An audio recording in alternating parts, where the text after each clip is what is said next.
A escola de Frankfurt era um grupo de intelectuais, todos, quase todos de família rica, né, e que puderam se agrupar graças ao dinheiro de um sujeito chamado Felix Weil, que era filho de um alemão que tinha feito carreira na Argentina, né, exportando cereais para a Europa da Argentina. Ficou rico. A Argentina é um país riquíssimo, né? Então o dinheiro argentino financia a criação da escola de Frankfurt, ou seja, era um bando de filhos de milionários sendo financiado por outro filho de milionário. E desde o início eles têm, vamos dizer, esta tensão constitutiva. Por um lado, como marxistas, eles não querem ficar na pura teoria, eles querem criar um instrumento do problema até o fim. Então, eles tinham uma proposta, uma intenção de idoneidade intelectual. Por outro lado, tinham também uma proposta de fidelidade ao movimento socialista. Tá certo? Daí, dentro disso, vai surgir aos poucos a necessidade. Porém, vocês podem imaginar que com todas estas dificuldades internas e ao mesmo tempo constituindo não apenas um grupo de intelectuais, mas um movimento de massas, tá certo? O movimento marxista produzia ideia atrás de ideia, livro atrás de livro, proposta atrás de proposta, e estava em permanente discussão o tempo todo.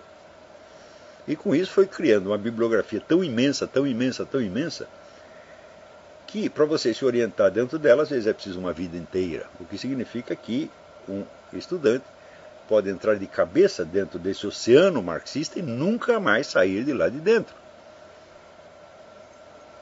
Porque aquilo vai alimentar a sua cabeça dele com temas e problemas e dificuldades. Se forma em torno disso o que eu chamei a cultura marxista. Tem uns artigos que eu fiz, o marxismo como cultura, né? E ali você vê que a aquisição dessa cultura, às vezes é trabalho de uma vida. Tá certo? Para mim isso me custou 10 anos da minha vida. E quando eu botei a minha cabeça para fora disso, foi com enorme surpresa que eu descobri que havia outras coisas, porque naquilo onde eu estava metido já era tão grande e complexo, né, que a possibilidade de alguém saber o que os marxistas não sabiam era remotíssima. Então, note bem que se você entra na faculdade e sob a inspiração de um professor, você mete a sua cabeça nesse lamaçal marxista, você vai ficar ali dentro o resto da sua vida, muito provavelmente. Vocês estão vendo uma experiência diferente, que é de entrar nisso aí, já de certo modo com uma boia, né? Você não vai afundar ali no meio. Você vai entrar e sair. Entra e sai, tá certo? Até você aprender a entrar e sair sozinho. No começo eu que vou puxar você de lá de dentro, tá certo? Mas, quer dizer, é uma espécie diferente de experiência do marxismo. O pessoal não marxista, o pessoal que vem de outra formação completamente diferente, tem uma outra experiência. Em geral são pessoas de formação científica ou estudaram economia, ou matemática, ou coisa assim, e entram ali, dão uma lambida no processo e vêm. Cientificamente isso não faz o menor sentido, e viram as costas e vão embora. Isso quer dizer que dificilmente você encontrar um liberal conservador com conhecimentos profundos de marxismo. E este é um problema, porque o marxismo chegou a ocupar 1/3 da superfície terrestre e ocupa praticamente todas as universidades do Ocidente. Então, quer dizer, o desprezo intelectual que você tem por aquela escola o impede de penetrar nas complexidades internas e, portanto, impede de penetrar na experiência humana, tá certo? Que é vivenciada por esses milhões de marxistas no mundo inteiro.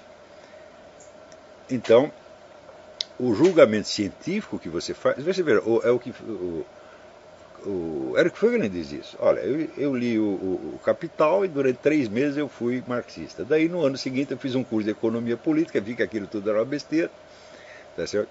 E me desinteressei daquilo. Eu digo, bom, anos depois ele é obrigado a se interessar de novo. tá certo? Sob outra perspectiva, evidentemente.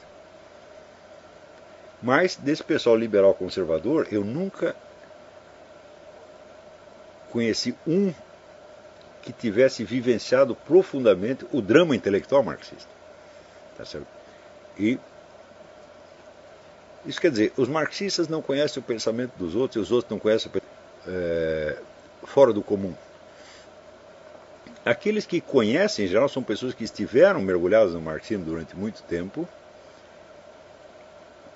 e que, quando começam a tirar a cabeça fora, já é muito tarde. Tá certo? E do imenso universo de ideias que existe fora do marxismo, só adquire um pedacinho. Foi o caso do Zé Guilherme Melchior. Depois, se você pensar, assim, bom, vamos agora examinar o marxismo do ponto de vista da filosofia hindu. Você sabe o tamanho da filosofia hindu? São milênios de um pensamento de uma profundidade muito maior do que o marxista pode conceber. E se você entrar já na filosofia islâmica? Filosofia islâmica, olha, só o Irã tem mais e maiores filósofos do que a Europa inteira, praticamente. Eu falei, bom, vamos examinar o marxismo desde o ponto de vista dessas filosofias. Foi o que eu fiz. E, que eu saiba, só eu fiz. Ninguém mais teve essa ideia. O pessoal saiu do marxismo, descobriu a filosofia liberal e achou que pronto, está resolvido o problema. Eu digo, muito bem, isso lhe permite rejeitar o marxismo, mas isso não permite vencê-lo intelectualmente. Porque, como dizia Nietzsche, só se vence o que se substitui. Se você não colocar outra coisa no lugar do marxismo, meu filho, não tem jeito. Tá certo? E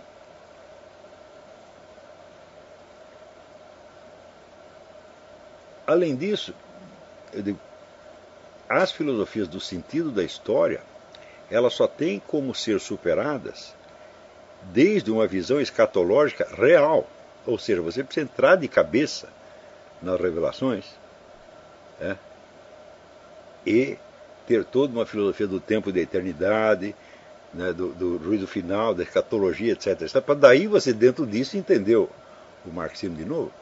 Quer dizer, o Eric Hegel foi um dos poucos que fizeram isso, mas eu acho que o conhecimento que ele tinha da filosofia islâmica era muito, muito, muito limitado.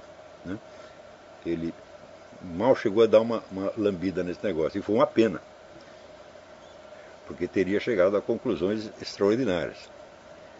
Então, eu tive a sorte de ter não só o conhecimento disso, mas a experiência direta do esoterismo islâmico através do Fritjof Schumann. Então, isso aí é uma coisa que aconteceu a pouquíssimas pessoas, tá certo? E o que me deu, vamos dizer, uma perspectiva, um ponto de observação, um posto de observação privilegiado de algum modo. Então,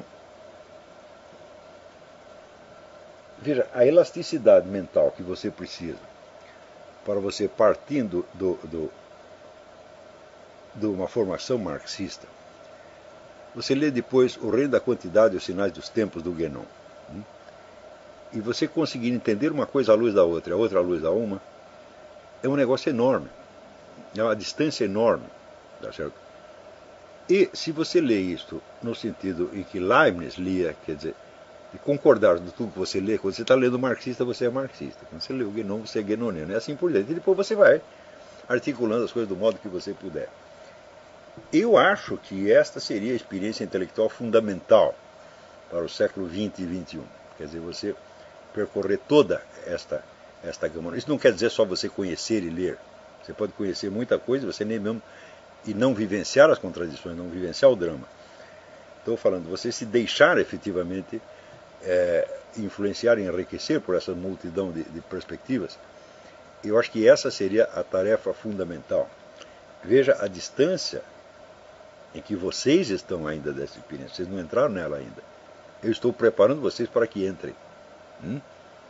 Então, quer dizer, isso é para 10 anos, 20 anos, sei lá. E hoje em dia você ainda tem outros elementos que no tempo do Zé Guilherme Melchior não existia. Hoje você tem o tal do transhumanismo, tá certo? Você tem toda a situação, vamos dizer, de dominação globalista, você tem toda a ideologia eurasiana, você tem uma série de elementos novos que não existiam naquela época, e que o seu objetivo deve ser o de compreender tudo isso, compreender humanamente. No sentido do Pico della Mirandola, nada do que é humano me é indiferente. Tá certo? E não há motivo para você dizer, mas isso é muita areia para o meu caminhãozinho. Eu digo, não é. Quem fez tudo isso foi gente, não foram deuses. Né? Então, e mesmo o que Deus fez, ele fez à altura do seu entendimento. Se você pegar só a escola de Frankfurt, a bibliografia dela é tão imensa e os problemas internos são tão difíceis e sutis que você pode passar anos da sua vida ali dentro sem ler nenhum autor que seja fora da escola de Frankfurt. Foi a experiência que foi feita por Martin Jay, né? Um livro excelente, né? The Dialectical Imagination, sobre a história de Frankfurt. Né? E ele não é nenhum discípulo e nem um inimigo da escola de Frankfurt, ele simplesmente decidiu fazer um estudo sobre isso. E fez um estudo altamente compreensivo, tá certo? Sem nenhuma rejeição, sem nenhum preconceito, mas sem evitar o senso crítico. Porém, a crítica que ele faz é, por assim dizer, interna. Ele tem uma atitude de isenção perante a escola de Frankfurt, mas ele não tem um quadro de referência maior do que a escola de Frankfurt.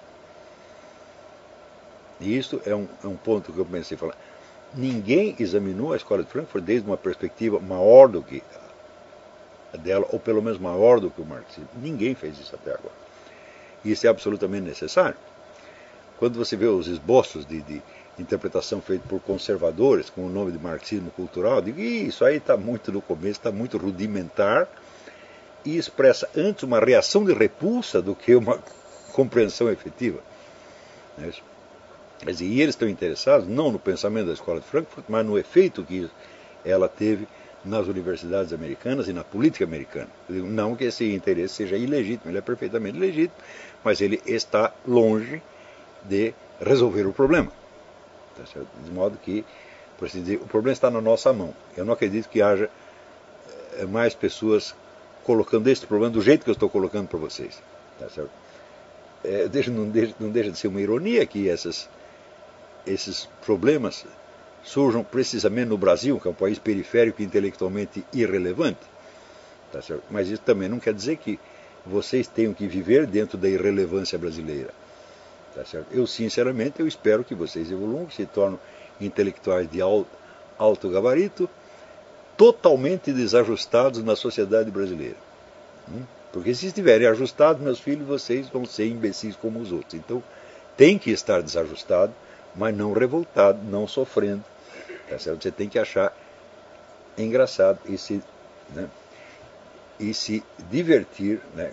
As pessoas se queixam, meus amigos não me compreendem. Fala, ótimo. Se eles se compreendem, isso quer dizer que você sabe apenas o que eles sabem. Saber mais é saber o que os outros não sabem.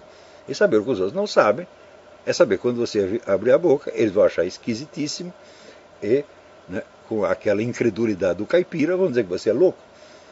Né? No começo você pode ficar um pouco assustado ou deprimido com isso, mas ao longo do tempo você começa a se divertir com o negócio. Principalmente se você tiver outras pessoas com as quais você pode conversar e que entendem perfeitamente. Né?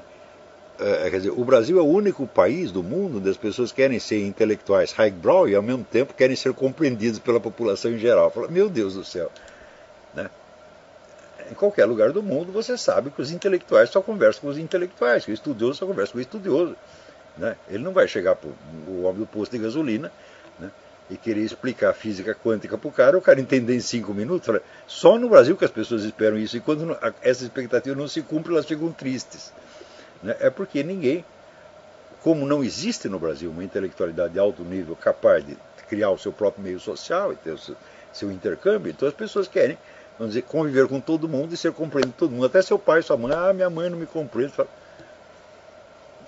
meu Deus do céu, que injustiça você querer que sua mãe compreenda. Sua mãe ficou lá lavando suas fraldas, esquentando sua mamadeira, tá certo? Para que você pudesse estudar e saber mais do que ela, pô. Agora você sabe, você que tem que compreender ela, não ela que tem que compreender você. Tá certo? Então, isso também quer dizer que a evolução na vida intelectual é impossível sem uma grande dose de generosidade, de piedade, de bondade, de amor ao ser humano, tá certo? De compreensão pelos imbecis. Claro, você não deve ceder, não deve se deixar humilhar pelos imbecis, deve dar um bom tabefe, mas nunca ficar com raiva deles. Pô. É normal. Né? Eu às vezes dou um sacoalhão nos caras, pensam que eu estou com raiva. Eu falo, para essa interpretação imbecil, por que eu vou ter raiva de um sujeito só porque ele é burro? Eu falo, não tem o menor sentido. Tá entendendo? Não.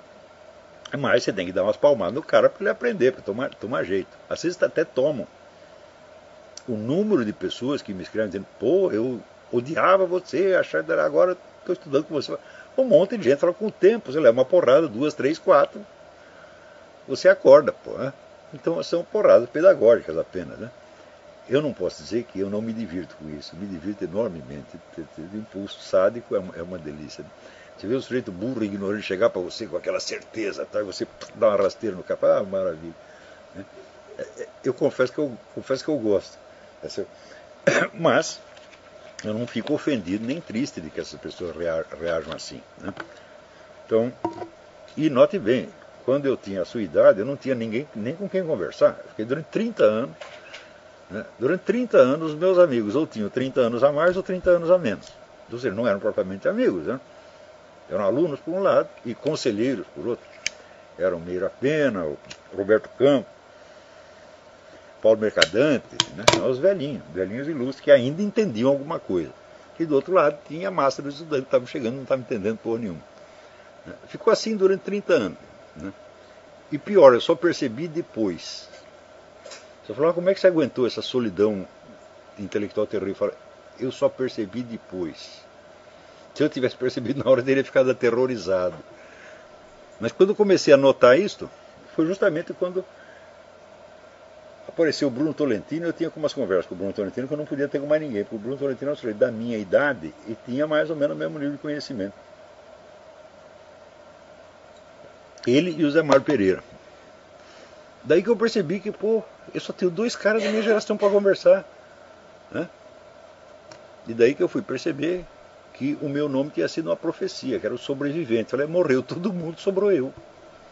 E a minha avó que escolheu o meu nome, é velhinha iluminada. Então isso aconteceu para mim, não está acontecendo para vocês, vocês têm um diálogo interno maravilhoso e isso certamente dá um suporte social, humano, psicológico. Mas, só o negócio da escola de Frankfurt, você veja o número de intelectuais brasileiros que viveram dentro da atmosfera da escola de Frankfurt e depois acompanharam novos desenvolvimentos que surgiram dentro do pensamento marxista ou esquerdista em geral, como desconstrucionismo, pós-modernismo, etc., que já é... Quais são as relações entre esse pós-modernismo e a escola de Frankfurt? Né? É uma continuação, é uma oposição? Fala, bicho, esse é um saco de gato, não dá para saber. Porque sobre certos aspectos, alguns concordam, outros discordam. Uns acham que é continuidade, outros acham que é oposição, mas você vê que tem continuidade. Só este problema, relações entre escola de Frankfurt e pós-modernismo, dá para você estudar 20 anos e você tirar um doutorado pela USP. Né? E depois que você sabe tudo isso, eu digo, bom, o que você sabe? Você não sabe nada. Você sabe as encrencas entre 2 ou 3 pessoas. E este é o máximo que você vai saber do mundo. Mas no Brasil, isso aí já dá doutorado, então você vira um catedrático com esse negócio. Né?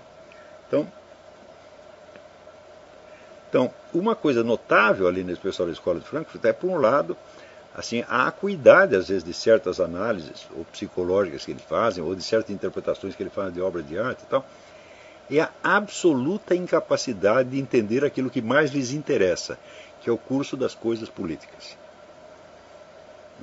Quando você vê as análises que eles faziam e as previsões que faziam, eles nunca acertavam uma. Você dava um quadro para o Theodor Adorno, nossa, ele te dava uma aula maravilhosa. Ele disse, bom, agora analisa a situação política e me diz o que vai dar. Errava 100%, sempre. Eu, mas é na arte que você está interessado? Não, eu estou interessado em última análise no socialismo. Né? E não espanta que o final da vida de vários deles tenha sido totalmente decepcionante, até mencionei, acho que no programa, so to speak. O final do Theodor Adorno né, quando as alunas dele, né, que tinham absorvido o ensinamento da escola de Frankfurt, transformado em militância política, o desrespeitaram completamente, o humilharam e fizeram o velho morrer. Ele logo depois morreu. As meninas lá tiravam a roupa e ficavam esfregando os peitos na cara dele, né? E o velhinho dizia: não, vocês não me compreenderam. Depois morreu em seguida, né? Walter Benjamin, que terminou assassinado pela KGB, né? O Max Horkheimer, que era o fundador da... Não foi bem o fundador foi o próprio Weil e o Pollock, Friedrich Pollock, mas foi o presidente, o chefe da escola foi muito tempo, que era o mais inteligente de todos eles. Ele, no fim da vida, ele estava voltando ao judaísmo. Ele foi fazer uma curva, porque todos eles começaram com o judaísmo. O próprio Georg Lukács, no começo, tem muito interesse no judaísmo, daí fizeram uma curva inteira, daí no fim do... Max Horkheimer, quando morreu, estava quase se reconvertendo ao judaísmo. Então tudo isso foi muito melancólico. Em matéria de previsões, eu vou dar dois exemplos aqui que o Martin Jay dá no livro, né? Previsões sobre coisas importantíssimas e que eram do máximo interesse da escola, e você veja como eles foram parar longe da realidade. Essa aqui é a carta que o Horkheimer, já velhinho, mandou para o Martin Jay para agradecer o livro. Então aqui na segunda edição ele reproduz. Ele diz: Horkheimer, a carta foi escrita em dezembro de 71. Ele diz: já pelo fim dos anos 20, certamente no começo dos anos 30, estávamos convencidos da probabilidade de uma vitória nacional socialista, assim como do fato de que ela só poderia ser enfrentada por meio de ações revolucionárias. Ou seja, eles estavam conscientes: esse negócio do nazismo está crescendo, ele vai nos dominar, então somente a ação revolucionária pode pará-lo. Isso é o que eles achavam no começo dos 30. Acontece o seguinte: foi justamente a ação revolucionária que facilitou a ascensão do nazismo. Se o pessoal da esquerda tivesse se aliado com o governo que era social-democrata, os tucanos, teriam esmagado o nazismo. Mas, como em teoria o governo social-democrata era burguês, então o que acontecia? O nazista atacava o burguês por um lado e os comunistas por outro. Tá certo? O governo caiu e os nazistas estavam melhor organizados, ganharam a parada. Então, eu digo que essa previsão foi exatamente o contrário do que aconteceu. Então, eu tenho que dizer, nesta altura, nós temos que nos abster de ações revolucionárias. E temos que apoiar esses malditos tucanos, porque senão os nazistas vão nos comer vivos como comeram, né? Outra previsão aqui nos anos 60, Friedrich Pollock escrevendo o seguinte: a esta distância, o que está acontecendo... Eles estavam todos vivendo nos Estados Unidos, já como exilados, né? A essa distância, o que está acontecendo nos Estados Unidos parece realmente patético. Todos esses sintomas de desintegração da grande sociedade era o projeto do Lyndon Johnson para o Estado Previdenciário. Todos esses sintomas de desintegração da grande sociedade, ou seja, a desintegração do sistema previdenciário, que nunca parou de crescer desde então. Nós estamos vivendo dentro da Great Society, né, realizada. Agora está todo mundo no Social Security, né? Ontem eu lembro que tem 88 milhões de americanos que estão fora da força de trabalho. Ou seja, eles não fazem nada, né? E também não estão procurando emprego. Eles vivem ou das suas famílias ou do Social Security e não querem emprego. Então, isso é um dos motivos da taxa de desemprego até ter diminuído um pouquinho no mês passado. Tem menos gente procurando emprego porque não precisa. Então, com todos esses sintomas de desintegração de uma grande sociedade, apontam para que não há nenhuma alternativa senão a perda das liberdades remanescentes e o governo de uma classe média rudemente materialista sob o comando de um Führer.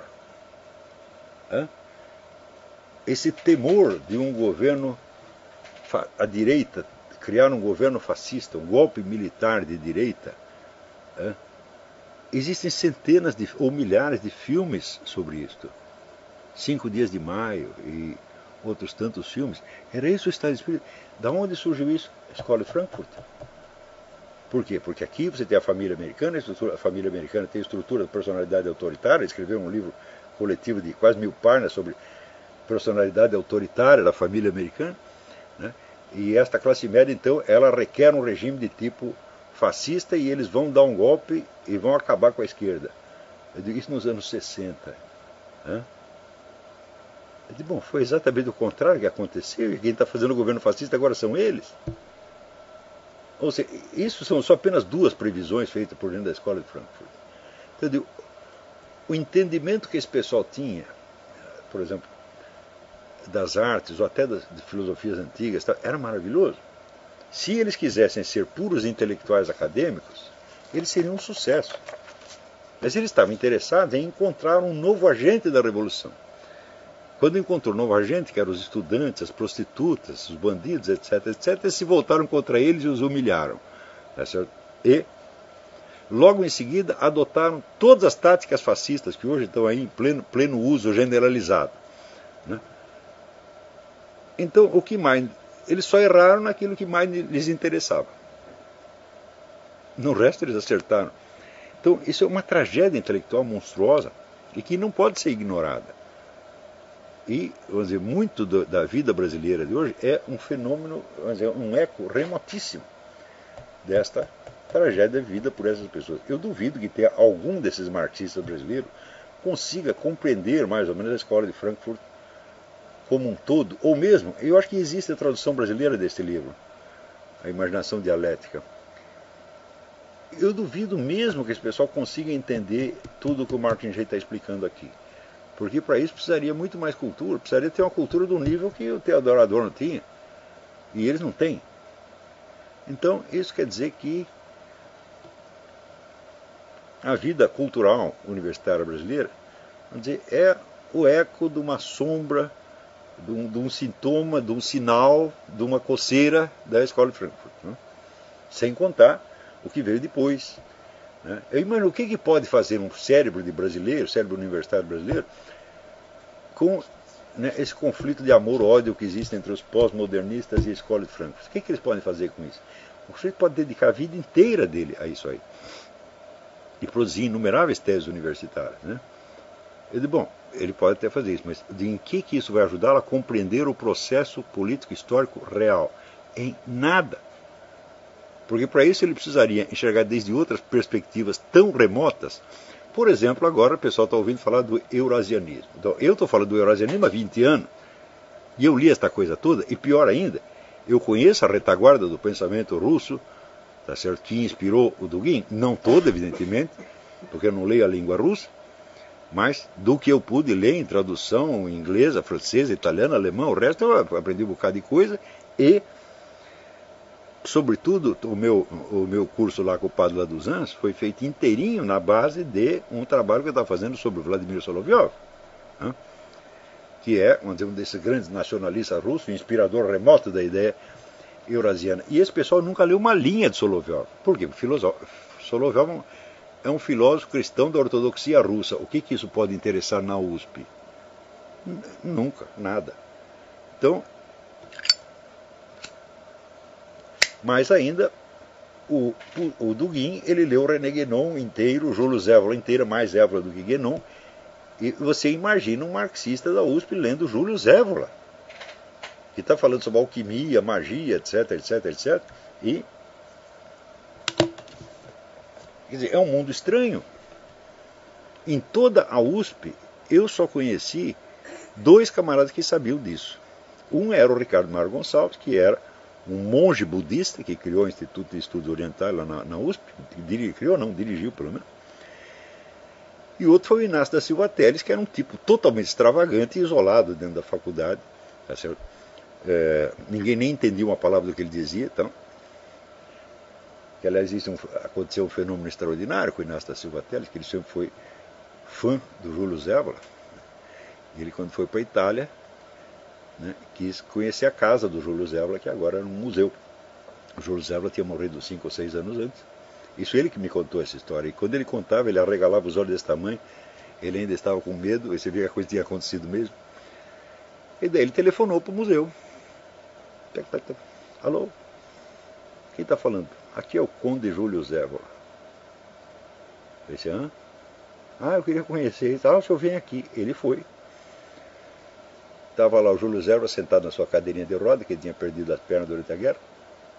Conversou com o Júlio Zévora durante várias horas, 5 anos depois do homem ter sido enterrado, e depois foi para casa e nunca entendeu o que tinha acontecido. Eu também não entendi, evidente. Até hoje ninguém. Pode ser que o Júlio Zévora enganou todo mundo, dizendo que tinha morrido só para não encher mais o saco. Pode ser que fosse o fantasma do Júlio Zévora. Pode ter sido uma alucinação, mas o Inácio, como dizer, era louco, mas não rasgava dinheiro. Né? E, aliás, um dos homens mais cultos e brilhantes que eu conheci no Brasil. Então, só essas duas pessoas sabiam disso. Né? Quando o Jacó Pinheiro Goldberg organizou um simpósio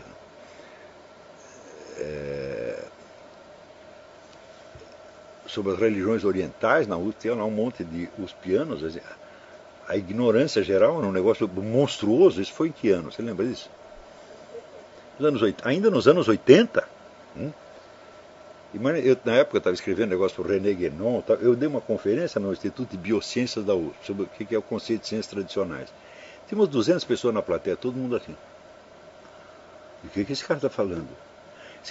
Eles nem acharam, ninguém nem contestou, eles não entenderam o suficiente para contestar. 81 mais ou menos, né?